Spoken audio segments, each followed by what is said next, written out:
Last time, thought you said this was the wrong place, wrong time. I look back and see a cold heart, cold smile in this fire burning so hot for so long.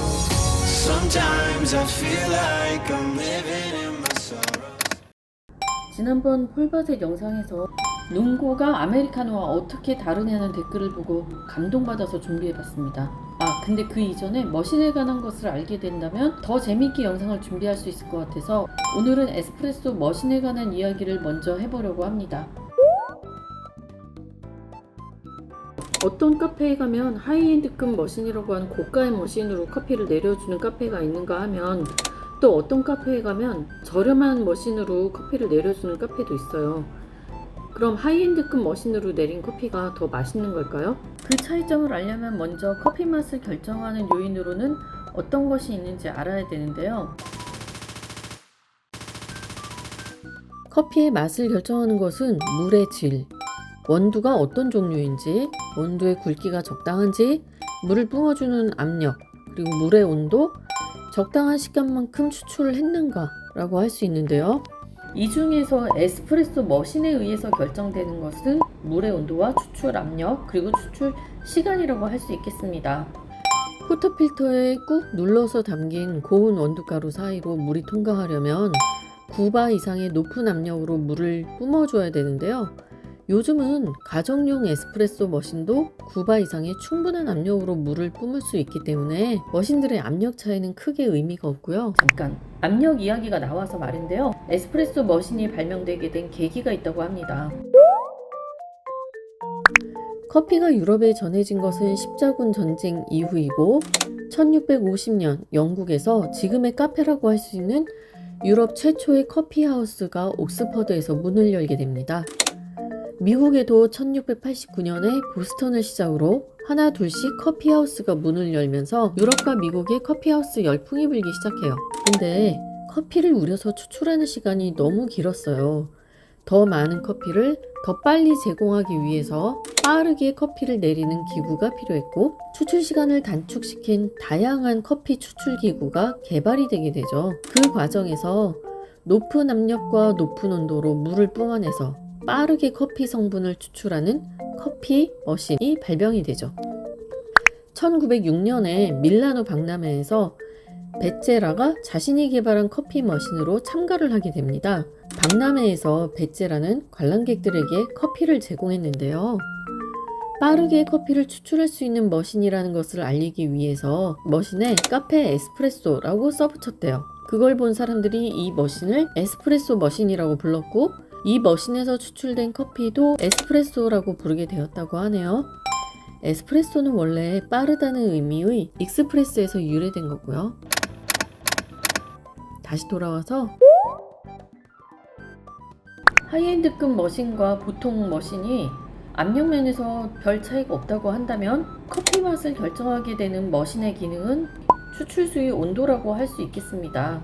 추출할 때의 물 온도가 왜 중요하냐면요. 에스프레소를 추출할 때는 90에서 96도 정도의 뜨거운 물이어야만 커피의 맛성분을 제대로 흡수할 수 있기 때문이에요. 뜨거운 물에 설탕이나 소금이 더 잘 녹는 것과 같은 원리인 거죠. 물 온도가 낮아지면 커피 성분을 충분히 추출할 수 없으니까 커피가 좀 연하거나 신맛이 날 수도 있죠.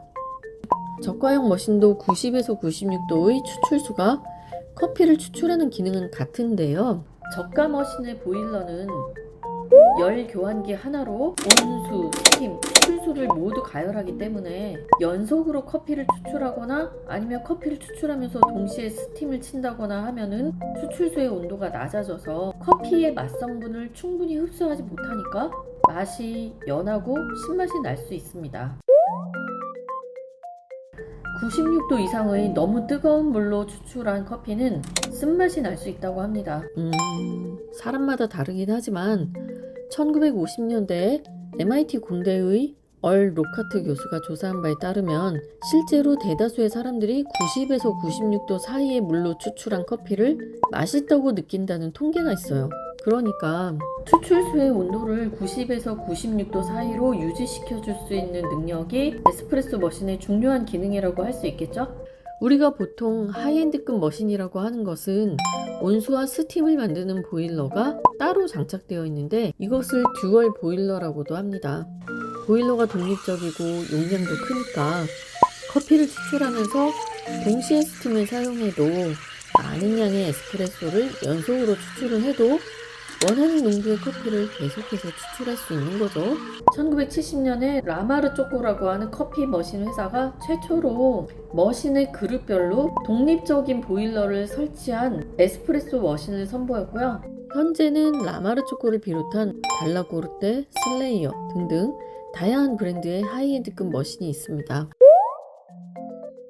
비싼 소고기가 레어나 미디엄으로 구워야 저렴한 고기랑 확실한 맛 차이를 느낄 수 있는 것처럼 프리미엄이나 스페셜급이라고 하는 비싼 원두도 너무 많이 태워서 커피를 내리면 이게 스페셜한 원두인지 아니면 그냥 베이직한 원두인지 맛 차이가 애매하거든요. 적당하게 로스팅한 스페셜 원두는 커피를 추출하는 과정에서도 다양한 변주가 가능한데요. 특히 물 온도에 민감하죠.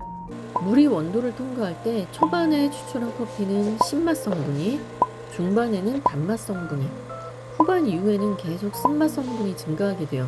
근데 요즘 나오는 하이엔드급 머신들은 추출 순간순간에도 바리스타가 온도를 조절할 수 있어서 산미가 좋은 원두라면 추출 초반에 물 온도를 높여준다던가 하면서 원두의 특성에 따라 바리스타가 추출 속도나 물 온도를 디자인해서 자신만의 개성을 표현한다고 합니다.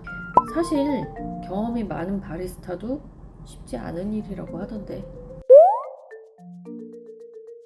하이엔드급 머신이 저가 머신하고 다른 점이 많겠지만 제가 알고 있는 또 하나의 차이점은 프리인퓨전 기능인데요. 프리인퓨전이라는 것은 물이 커피 성분을 더 잘 흡수하도록 하기 위해서 약간의 추출수를 원두가루에 미리 적셔주는 기능이에요. 원두에서 배출되는 탄산가스가 물이 통과하는 걸 방해하니까 미리 물을 부어서 입자 사이에 길을 만들어주는 거죠. 물이 원두 성분을 잘 흡수하면서 쉽게 통과되도록 도와주기 때문에 퍼짐 현상도 방지할 수 있고 커피 성분을 빠르게 뽑아내는 기능이라고 할 수 있어요. 핸드드립으로 치면 뜸들이기 과정과 비슷하다고나 할까? 머신의 다른 조건이 같다면 프리인퓨전 기능을 활용했을 때 바디감도 좋고 추출 속도도 더 빨라지겠죠. 바디감이 뭐냐고요? 바디감은 커피에서 느껴지는 묵직한 느낌이라고 하는데 저도 너무 추상적이라서 많이 생각해봤어요. 제가 생각하는 바디감은 에스프레소 머신에서 추출되는 커피의 고소한 기름맛하고 커피 자체의 향미가 뒤섞여서 좀 끈적한 그런 맛이라고나 할까? 핸드드립 커피의 경우에는 필터가 커피의 오일을 모두 다 걸러버려서 굉장히 깔끔하다고 말을 하죠. 근데 저는 그런 깔끔한 맛보다는 끈적함이 뒤섞인 그런 고소한 에스프레소를 좋아합니다. 보통 규모가 있고 커피의 가격대가 좀 있는 카페라면 고객들이 생각하는 커피 맛의 기대치도 높을 테고 또 보여지는 역할도 크기 때문에 하이엔드급 머신을 사용하는 경우가 많아요. 커피 맛은 머신의 레벨보다는 머신을 잘 관리하고 원두의 특성에 맞는 커피 추출 방법을 디자인해서 한 잔의 커피라도 정성스럽게 내리겠다는 바리스타의 마음이 더 중요한 거 아닐까요? 다음번 영상에서는 지난번 폴바세 카페의 룽고 메뉴에 대한 이야기로 돌아오겠습니다.